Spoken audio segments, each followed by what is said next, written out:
प्रिय भक्तजनों, जय माता दी।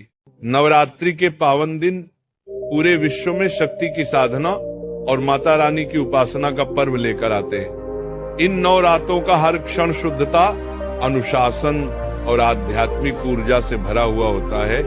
व्रत रखने वाले भक्तों के लिए यह केवल आहार का संयम नहीं, बल्कि विचारों, व्यवहार और दिनचर्या का भी तप है।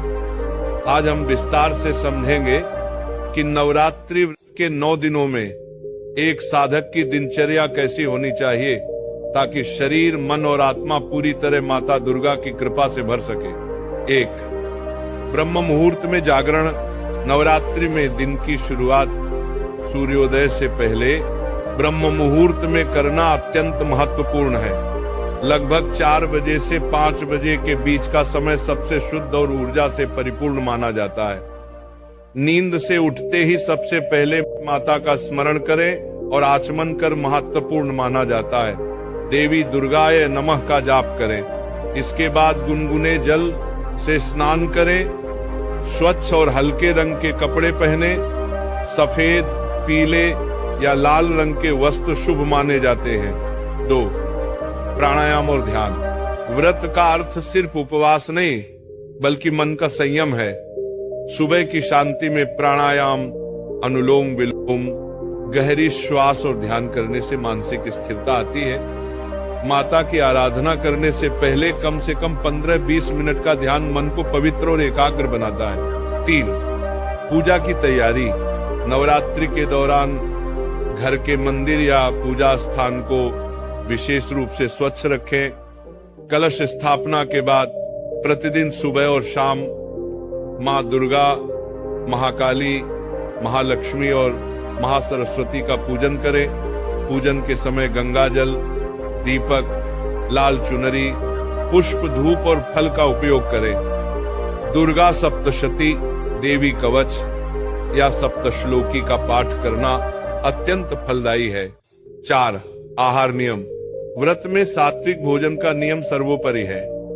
अनाज, दाल, लहसुन, प्याज, मांसाहार और तामसिक भोजन का त्याग करें। दिन में 1 या 2 बार फलाहार लें। इसमें फल, दूध, दही, सिंघाड़ा, आटा, कुट्टू आटा, साबूदाना, राजगीरा शामिल हो सकते हैं।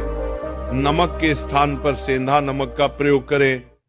जल का अधिक सेवन करें ताकि शरीर में ऊर्जा बनी रहे। 5. दिन का अनुशासन। दिन भर अपनी वाणी पर संयम रखें। व्यर्थ की बातों, झगड़े, क्रोध, चुगली और नकारात्मक विचारों से दूर रहें। कार्य चाहे घर का हो या बाहर का, शांत मन से करें। जरूरत से ज्यादा मोबाइल, टीवी और सोशल मीडिया का प्रयोग कम से कम करें। ये समय आत्मनिरीक्षण और साधना का है, न कि बाहरी विकर्षणों का। 6. सेवा और दान। नवरात्रि में व्रत का असली अर्थ है दूसरों की सेवा। किसी भूखे को भोजन कराना, गौ सेवा, गरीबों को वस्त्र दान, कन्याओं को भोजन और उपहार देना, ये सभी मां को प्रसन्न करने के श्रेष्ठ मार्ग हैं। प्रतिदिन कम से कम एक पुण्य कार्य करने का संकल्प लें। इस सब साथ संध्या आरती और भजन। सूर्यास्त के बाद संध्या आरती अनिवार्य है। घर में परिवार सहित माता की आरती करें, भजन गाएं, घंटी बजाएं। इस समय घर का वातावरण अत्यंत पवित्र और ऊर्जावान होता है। आरती के बाद प्रसाद वितरण करें। ये समय परिवार के साथ आध्यात्मिकता का आनंद लेने का होता है। पूरा 8. रात्रि विश्राम।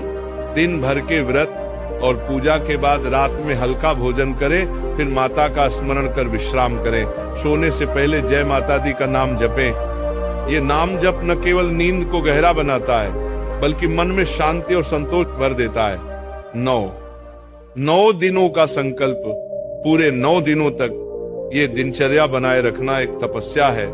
ये शरीर को शुद्ध करता है, मन को स्थिर करता है और आत्मा को उच्च शक्ति से जोड़ता है।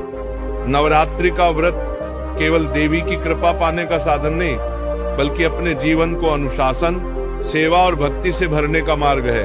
10. अंतिम दिन का महत्व। नवमी या अष्टमी के दिन कन्या पूजन और हवन का विशेष महत्व है। नव कन्याओं को भोजन कराना, उन्हें उपहार और दक्षिणा देना व्रत को पूर्ण करता है। ये माता की पूर्ण कृपा का आशीर्वाद पाने का सबसे बड़ा अवसर है। प्रिय भक्तों, नवरात्रि का व्रत और उसकी दिनचर्या हमें ये सिखाती है कि सच्ची उपासना केवल मंदिर की सीमा में नहीं बल्कि हर कर्म में है। जब हम अपनी आदतों को पवित्र बनाते हैं, वाणी में मधुरता लाते हैं और दूसरों के लिए करुणा रखते हैं, तभी नवरात्रि का व्रत सफल होता है। इसलिए इस नवरात्रि पर ये संकल्प लीजिए कि 9 दिनों की ये अनुशासित दिनचर्या को आप अपने पूरे जीवन की आदत बना लेंगे। नियमित समय पर उठना, सात्विक भोजन, ध्यान, सेवा और सत्संग, यही वह सूत्र है जो न सिर्फ व्रत को सफल बनाता है बल्कि पूरे जीवन को मंगलमय करता है। माँ दुर्गा से यही प्रार्थना है कि उनका आशीर्वाद आप सभी पर बना रहे, आपके घर में सुख, शांति और समृद्धि आए।